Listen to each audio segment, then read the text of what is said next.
Viva Voz, com Vera Magalhães.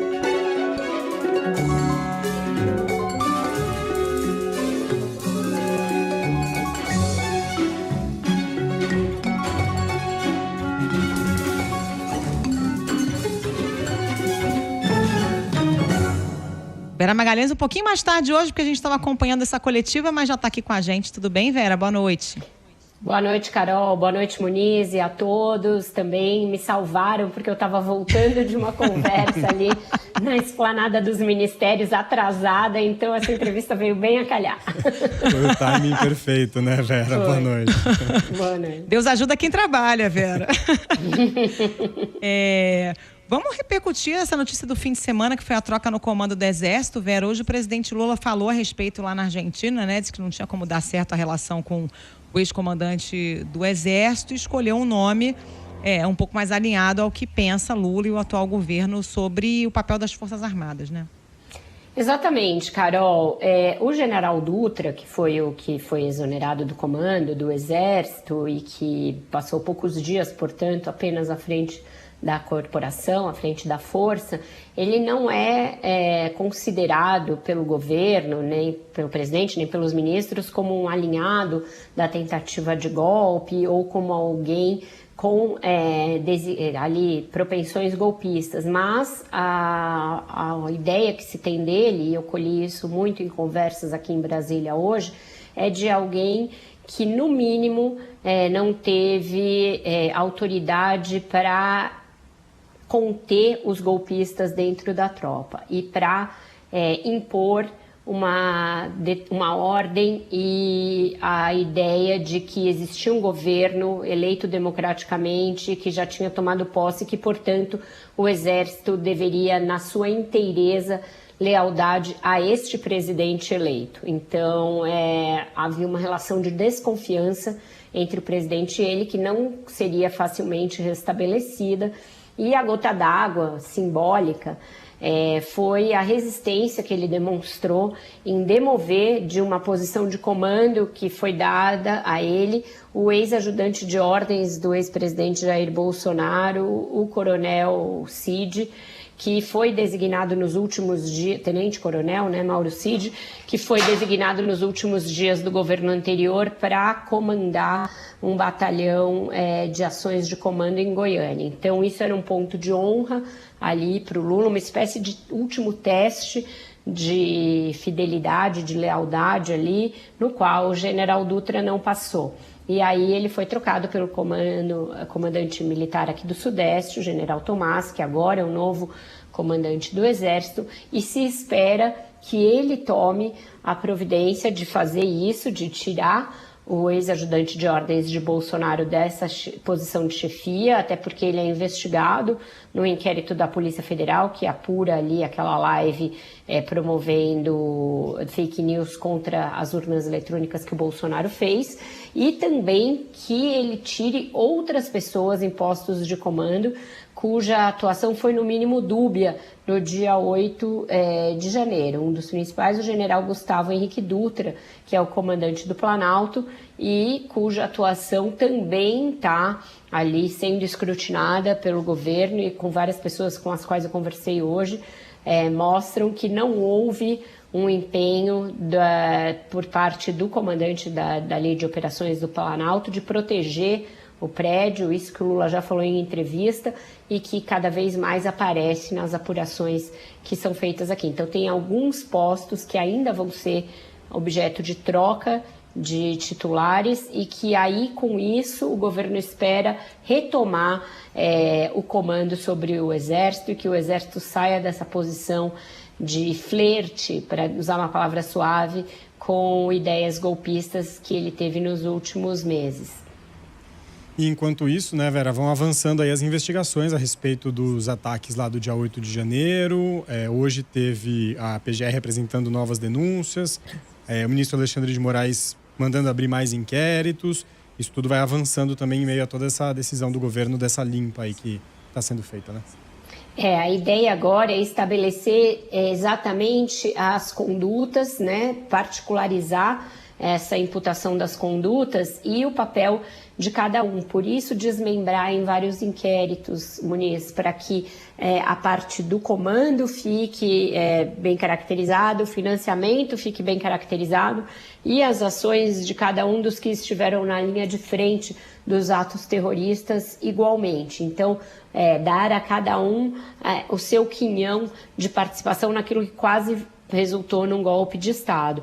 E aí tem a parte da apuração justamente do papel das forças de segurança. Então, tá para sair, por exemplo, esta semana, eu apurei aqui, o relatório da intervenção na Polícia Militar aqui do Distrito Federal. Então, a intervenção vai até o dia 31, mas um primeiro relatório do que foi apurado a partir do que aconteceu no dia 8 de janeiro, já vai sair nessa semana. Será entregue pelo interventor Ricardo Capelli ao ministro Alexandre de Moraes. Nesse relatório já deve constar toda a cadeia de comando que falhou no dia 8, por que foi liberada a esplanada e quem foi responsável por essa determinação, porque vários dos comandantes, tanto do batalhão de choque quanto do efetivo, estavam de folga ou de férias, muito estranhamente, naquele dia. O papel do Anderson Torres, o papel do seu número 2, o papel do ex-comandante da PM, Coronel Fábio, que está preso. Então, tudo isso, quantos homens havia efetivamente para tentar desocupar os prédios que foram invadidos pelos golpistas, pelos terroristas. Então, todo esse mapeamento do que aconteceu, eles estão chamando de autópsia do dia 8 de janeiro, então essa autópsia vai sair já essa semana e a partir daí também essas pessoas deverão ser alvo de inquéritos próprios.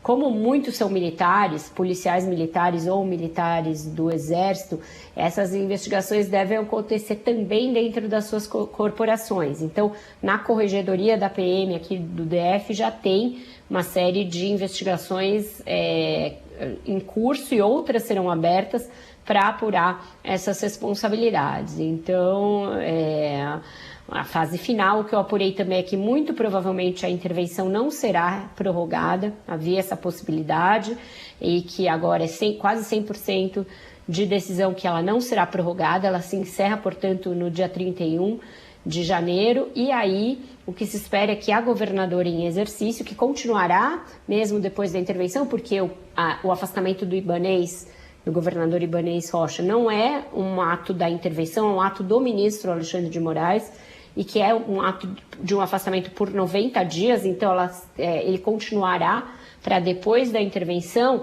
e caberá, portanto, à governadora em exercício, a Celina Leão, designar um novo secretário de segurança, que vai ficar, em definitivo, cuidando da segurança, que significa cuidar da segurança do governo federal, em última análise, e que ele será escolhido de comum acordo entre o governo federal e ela, numa tentativa aí dela de se mostrar colaborativa com as investigações.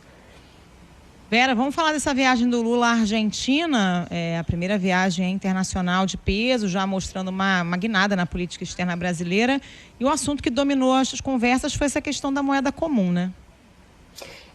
Eu estou achando uma viagem com muitos temas que se prestam a um diversionismo em matéria econômica que não é bom para o governo. Carol, eu não estou entendendo qual é a estratégia do Lula ao insistir nessas pautas, que são pautas que remetem imediatamente à questão toda da discussão sobre o papel do BNDES, papel das estatais, coisa do financiamento a nações aliadas ideologicamente ao PT, e essa discussão sobre o papel do BNDES, que são coisas que não são pacíficas, não são majoritárias na sociedade e que não deveriam ser a prioridade de um governo que ainda precisa mostrar como vai dar conta de ter responsabilidade fiscal com as muitas necessidades internas de financiamento público, de gasto público. Não fecha essa conta. Quando você tem que conter a desigualdade aqui, que é uma promessa de campanha, essa sim endossada pela maioria do eleitorado e você quer usar recursos, por exemplo, para financiar gasodutos em outros países, obras aí em países aliados, que isso foi uma coisa que foi condenada pela maioria da população e que continua tendo aí uma aversão de uma parcela grande da população que o presidente, no momento de polarização e de país dividido, deveria estar querendo trazer para si, deveria estar querendo ampliar o seu público. Então, eu acho essa pauta toda muito errada, muito enviesada, não vejo no que adianta. Essa discussão sobre moeda comum também é uma discussão bizantina, a meu ver. Não é uma prioridade nem aqui nem na China do Brasil essa discussão, e aí fica se gastando toneladas de papel, de comentários e de explicação do ministro da Fazenda, que tem aí outras prioridades, para algo que não deveria estar no centro das preocupações do governo. Então, eu acho a pauta dessa viagem bastante atravessada, enviesada, para o Lula mostrar que realmente vai ter um realinhamento ideológico, falar de Cuba, falar da Venezuela. Eu acho que tudo isso é um erro estratégico e que não deveria estar no cerne das preocupações do governo, mas está. Achei importantes as distinções que o Haddad fez na entrevista, dizer que não é unificar as moedas e acabar com as moedas locais, não é disso que se trata, que o que se quer é uma moeda que sirva para balizar as transações dentro do próprio bloco, ou seja, algo secundário, bastante secundário, que não deveria estar gerando essa comoção toda, mas que não é culpa de quem comenta, porque quem lançou a pauta foi o próprio governo. Então, eu acho que depois não adianta ficar reclamando, a imprensa só ouve o mercado, porque quem está lançando essas cascas de banana no próprio caminho é o próprio governo. Porque quando você tem uma discussão pela frente difícil, como a da reforma tributária, a do novo marco fiscal, você tem um pacote que foi lançado e que não resolve a questão do problema fiscal brasileiro, então ainda demanda novas medidas. Por que você vai buscar outras pautas, umas pautas acessórias, secundárias, e que não ajudam o governo em nada? Então, eu estou achando tudo isso muito... E no momento em que você tem a política tão conflagrada como ela está, a ponto do presidente ter acabado de demitir o comandante do Exército e está lá falando de outra coisa, umas discussões do mundo da lua, a meu ver. Então, eu não entendo essa agenda, acho errada, acho um erro estratégico sob todos os aspectos, o aspecto econômico, o aspecto diplomático e o aspecto político, mas é o próprio governo que está insistindo nisso e que está lançando essa agenda. Vera, obrigada, boa noite para você, até mais. Hoje foi sem música, que foi na correria, mas amanhã eu prometo caprichar, tá bom? Tá bom. Vera, valeu, beijo. Tchau, gente. Até mais. Tchau. Intervalo, voltamos já já.